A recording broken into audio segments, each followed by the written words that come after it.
Gagan family, Sarathchandra family ఇద్దరు మహాశివరాత్రి ఉత్సవాల్లో పాల్గొంటారు. ఇక మహాశివరాత్రి ఉత్సవాల్లో భాగంగా భూమి, గగన్లు నాటకం వేస్తూ ఉంటారు. అక్కడ యాంకర్ ఇలా అనౌన్స్ చేస్తూ ఉంటాడు. ఇప్పుడు మీరు చూడబోతున్నది దక్షయజ్ఞ రూపకం అన్న నాటకాన్ని మొదలు పెడతారు.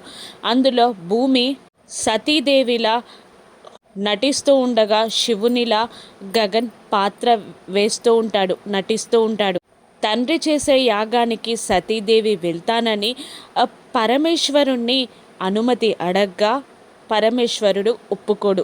వద్దుదేవి, ఆహ్వానం లేనిదే వెళ్తే అవమానం ఎదురుపడుతుంది అని అంటూ ఉండగా, అలా అంటారేంటి ప్రాణనాథ, అది నా తండ్రి చేసే యాగం అని పరమేశ్వరుణ్ణి బలవంతంగా ఒప్పించి యాగానికి వెళ్తుంది సతీదేవి. కానీ అక్కడ మహాశివుడు అనుకున్నట్టే సతీదేవికి అవమానం ఎదురుపడుతుంది. అక్కడ దక్షుడు ఇలా అంటుంటాడు, ఆ శ్మశానంలో నివసించేవాడా నా అల్లుడు అని భర్తని అవమానించగానే అగ్ని ప్రవేశం చేస్తుంది సతీదేవి.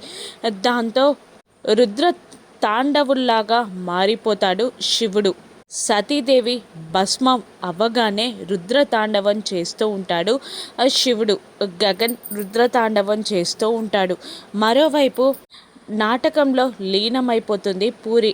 శివకి అపూర్వ సైగ చేయగానే పక్కకి వెళ్ళిపోతాడు శివ.